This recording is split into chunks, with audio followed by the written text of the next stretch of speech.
Welcome to Janas recipes. இன்னைக்கு நம்ம செட்டிநாடு முறைப்படி மட்டன் சுக்கா ரொம்ப டேஸ்ட்டாக எப்படி பண்ணுறதுன்னு பார்க்கலாம் ஃப்ரெண்ட்ஸ்.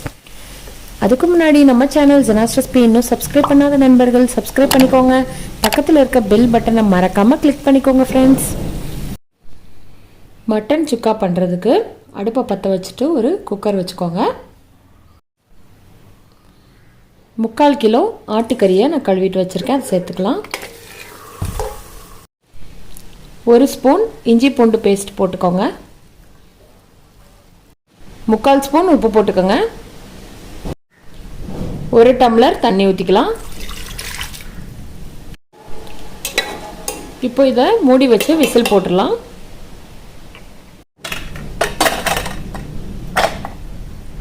கறி வேக வைக்க 3 விசில் போட்டுடலாம். அடுத்ததாக இதுக்கு செட்டிநாடு முறையில் மசாலா ரெடி பண்ணுறதுக்கு அடுப்பில் ஒரு தவா வச்சுக்கோங்க. தவா ஹீட் ஆனதுக்கப்புறம் 1 டேபிள் ஸ்பூன் மிளகு, 1 டேபிள் ஸ்பூன் ஜீரகம், 1 டேபிள் ஸ்பூன் மல்லி விதைகள், 1/2 டேபிள் ஸ்பூன் சோம்பு பெருஞ்சீரகம், காரத்துக்கு 5 காஞ்ச மிளகாய், எல்லாத்தையும் சேர்த்துட்டு மிதமான ஹீட்டில் வறுத்துக்கலாம்.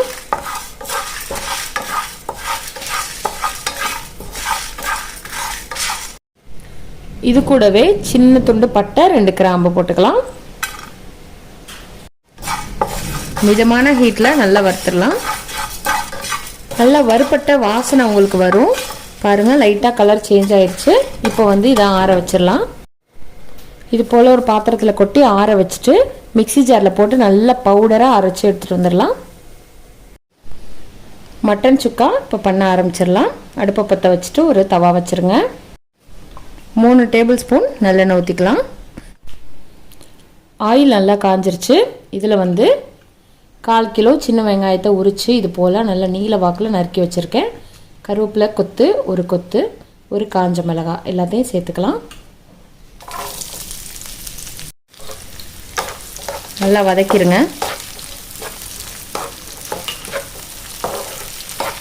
வெங்காயம் இந்தளவுக்கு வதங்கினா போதும். நம்ம கறியை சேர்த்ததுக்கப்புறம் கொஞ்சம் நேரம் வதக்குவோம், அதனால் ரொம்ப ப்ரௌன் ஆயிரும். இப்போ இந்த அளவுக்கு வதங்கின பிறகு நம்ம குக்கரில் வேக வச்சு வச்சுருந்தோம், அதை சேர்த்துக்கலாம்.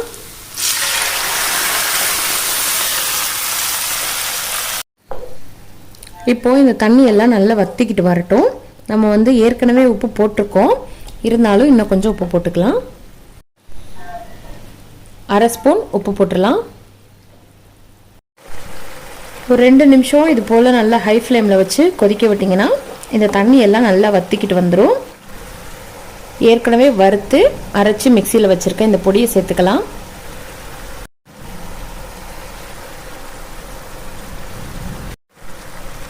நல்லா மிக்ஸ் பண்ணிக்கலாம். இந்த பொடி சேர்க்கும்போது ரொம்ப வாசனையாக இருக்கும். பொடி சேர்த்ததுக்கப்புறம் ஒரு 3 நிமிஷம் மட்டும் நல்லா ஹை ஃப்ளேமில் வச்சு கொதிக்க விடுங்க. இந்த தண்ணி எக்ஸஸாக இருக்கிற தண்ணி எல்லாம் நல்லா வத்திக்கிட்டு வந்துடும். இது போல் நல்லா சுருண்டு வந்துடணும். தண்ணி எல்லாமே வற்றிட்டு நல்லா சுக்காவாயிடுச்சு பாருங்கள். இந்த ஸ்டேஜ்லேயே உங்களுக்கு வேணும்னா அமர்த்திக்கலாம். இன்னும் ரொம்ப ட்ரையாக சுக்காவாக வரணுன்னாலும் நீங்கள் ரோஸ்ட் பண்ணிக்கலாம். அவ்வளோதான் ஃப்ரெண்ட்ஸ். நல்ல கமன்னு வாசனையாக இருக்கக்கூடிய நல்ல காரசாரமான மதுரை ஸ்பெஷல் செட்டிநாடு மட்டன் சுக்கா ரொம்ப ஈஸியாக ரெடி பண்ணியாச்சு. ஆயில் எல்லாமே நல்லா பிரிஞ்சு வந்துருச்சு. மட்டன் சுக்கா நல்லா சுக்காவாக ரெடி ஆயிடுச்சு. இப்போ அடுப்பு அமர்த்திடலாம்.